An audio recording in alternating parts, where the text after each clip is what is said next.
என்னுடைய பேர் டாக்டர் சுப்பிரமணியன் கல்யாணராமன். கல்யாணராமன்றது என்னுடைய அப்பாவுடைய பேர்.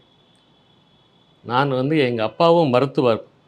நான் நரம்பியல் அறுவை சிகிச்சை மருத்துவர். மூளையிலையும் தண்டுவளத்திலையும் ஆப்ரேஷன் செய்யக்கூடிய ஒரு மருத்துவர். சின்ன வயசுலேயே எங்கள் அப்பாவுடைய கிளினிக் வாசலில் நோயாளிகள் வரும்போது நாங்கள் உட்காந்து டோக்கன் எழுதிட்டுருப்போம். நோயாளிகள் வேதனையோடு வரதையும் பார்ப்போம், குணமடைஞ்சு வெளியே போகிறதையும் பார்ப்போம். சந்தோஷமாக நீங்கள் கொடுத்த மருந்தில் சரியாக போச்சுங்க அப்படின்னு சொல்கிறதையும் நாங்கள் பார்ப்போம்.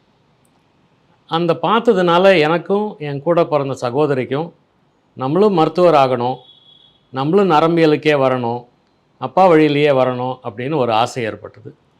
அப்படி தான் எம்பிபிஎஸ், அதுக்கு பிறகு எம்எஸ் ஜென்ரல் சர்ஜரி, அதுக்கு பிறகு டிஎன்பி நியூரோ சர்ஜரி அப்படின்னு சொல்லிட்டு நரம்பியல் அறுவை சிகிச்சையில் பயிற்சி பெற்று தேர்வு பெற்றேன். என்னுடைய குரு காஞ்சி சங்கராச்சாரியார் டிகிரியை கொண்டு போய் அவர் பாதத்தில் வச்சு என்னை ஆசீர்வாதம் பண்ணணும். வருஷம் 1999 2000 டிகிரி அவர் பாதத்தில் வச்சு என்னை ஆசீர்வாதம் செய்யுங்க அப்படின்னு சொன்னதுக்கு அவர் சொன்னார், நீ நல்லா படிச்சுட்டு வந்திருக்கிற, பெரிய குடும்பம், நீ மக்களுக்கு சேவை செய்யணும், முக்கியமாக குழந்தைங்களுக்கு சேவை செய்யணும். எப்போவுமே ஒரு மருத்துவர் கிடைக்கல, பார்க்க முடியல அப்படின்னு சொல்லக்கூடாது, நீ எப்போவுமே அவைலபிளாக இருக்கணும் அப்படின்னு சொல்லி சொன்னார். அதுக்கப்புறமா நான் மேற்படிப்பு படித்து குழந்தைங்களுக்கு அறுவை சிகிச்சை எப்படி செய்யணும் அப்படிங்கிறத பயிற்சி பெற்று 2002 காஞ்சி காமக்கோடி குழந்தைகள் மருத்துவமனையில் சேர்ந்தேன். அப்போத்துலேருந்து இப்போ வரைக்கும் அங்கே தான் இருக்கேன். பிரபலமாக நிறையா குழந்தைங்க தலையில் அடிபட்டு வரதும், குழந்தைங்க பிறவிலேயே ஊனமாக பிறக்கிறதும் நிறையா நான் பார்க்குறேன்.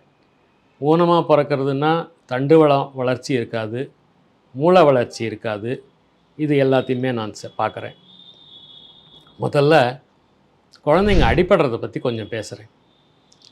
100 குழந்தைங்க அடிபட்டாங்கன்னா அதில் 90 பேர் மாடியிலேருந்து விழுந்தோ, அம்மா கையிலேருந்து விழுந்தோ, கட்டிலேருந்து விழுந்தோ, இப்படி தான் நாங்கள் பார்க்குறோம்.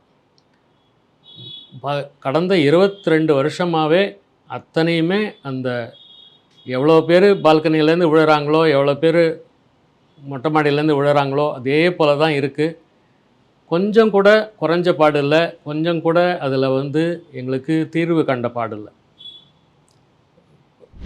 சாதாரணமாக நம்ம வீட்டில் கிராமத்துலலாம் பார்த்திங்கன்னா மொட்டை மாடியில் இடுப்பளவுக்கு மதில் சுவர் கட்டியிருப்பாங்க. அந்த மாதிரி இடுப்பளவுக்கு இருந்துச்சுன்னா ஒரு 2 வயசு குழந்தை 3 வயசு குழந்தை மேலேருந்து எட்டி பார்க்க முடியாது.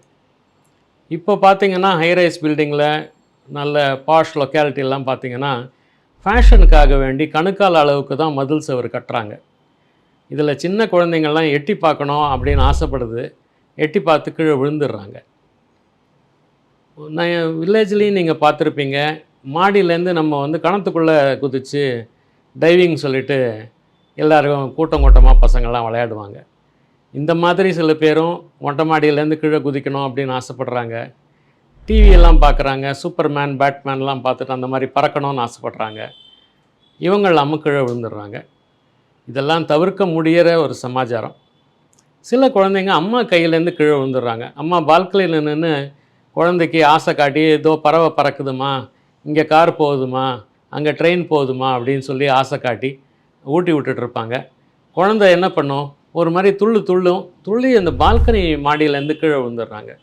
இந்த பால்கனியில் நின்று நம்ம சோறு ஊட்டுறதுக்கு பதிலாக ஒரு டிவியில் எதையாச்சும் காமிச்சு சோஃபாவில் உட்காந்து ஊட்டினா தேவலாம். சில சமயம் பெரிய அடிபடுது, குழந்தைங்கள ஆஸ்பத்திரிக்கு கூட்டிகிட்டு வந்துடுறாங்க. நாங்கள் வந்த உடனேயுமே ஒரு அரை மணி நேரத்துக்குள்ளே குழந்தைய பார்த்துடுறோம். எங்கள் ஆஸ்பத்திரியில் 24 மணி நேரம் 7 நாள் 365 நாள் எப்போவுமே நாங்கள் அவைலபிலிட்டி இருக்கோம். 3 பேர் இருக்கோம் நரம்பு டாக்டர். அதில் பிரபலமாக நான் எப்போவுமே குழந்தை ஒரு அரை மணி நேரத்துக்குள்ளே வந்துடுவேன். உடனே சிடி ஸ்கேன் பரீட்சையோ இல்லை எக்ஸ்ரேயோ இல்லை மேற்கொண்டு என்னென்ன பரிசோதனை பண்ணணுமோ பண்ணிவிட்டு அந்த குழந்தைங்களை குணப்படுத்துறதுக்கு என்ன ஸ்டெப்ஸு இம்மிடியேட்டாக நம்ம எடுத்துடுறோம். சில சமயம் என்ன ஆகுதுன்னா சின்ன அடி தான் படுது. அது அந்த அம்மாக்களுக்கும் தெரியறதில்ல, குழந்தைங்களுக்கும் தெரியறதில்ல. சின்ன குழந்தை தானே, அது எப்படி பேசும், வலின்னு சொல்ல தெரியாது. கை கால் சரியாக வரலன்னு சொல்ல தெரியாது. ஏதோ 2 தடவை வாந்தி எடுக்கும். அவங்க அம்மா நினச்சிப்பாங்க, சோறு தான் ஜெரிக்கலை போல அப்படின்னு நினச்சிருவாங்க. அப்போ என்ன பண்ணுவாங்க, அம்மா தலையை அப்படியே தேய்ச்சி விட்டு ஒன்றும் இல்லை ஒன்றும் இல்லை அப்படின்னு சொல்லி படுத்து தூங்க வச்சுருவாங்க. ஆனால் இதெல்லாமும் பெரிய அடி தான். இந்த மாதிரி சின்ன சின்ன வெளியே காயம் தெரியப்படாத அடி உள்ளுக்குள்ளே குமரிக்கிட்டு இருக்கும். அது சில சமயம் வலிப்பு உண்டாக்கும், தலை வலியை கொடுக்கும், பிற்காலத்தில் வாந்தியை கொடுக்கும். சில சமயம் மூளை வளர்ச்சியே தடைப்பட்டு போகும். சில சமயம் அந்த குழந்தைங்க வந்து நல்ல படிப்பு படிக்காமல் ஒரு மாதிரி தங்கி போயிடுவாங்க. 12ஆம் கிளாஸுக்கு மேலே போக மாட்டாங்க, இல்லை டிகிரி கம்ப்ளீட் பண்ண முடியாதுன்னுவாங்க.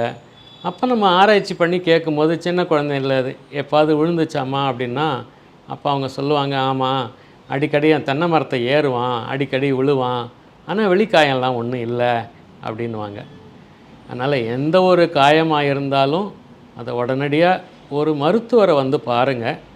உங்களுடைய மருத்துவரையே பார்க்கலாம், உங்களுடைய குழந்தைகள் நல மருத்துவரையே பார்க்கலாம், உங்கள் பக்கத்தில் இருக்கிற ஒரு நரம்பியல் டாக்டரையே பார்க்கலாம்.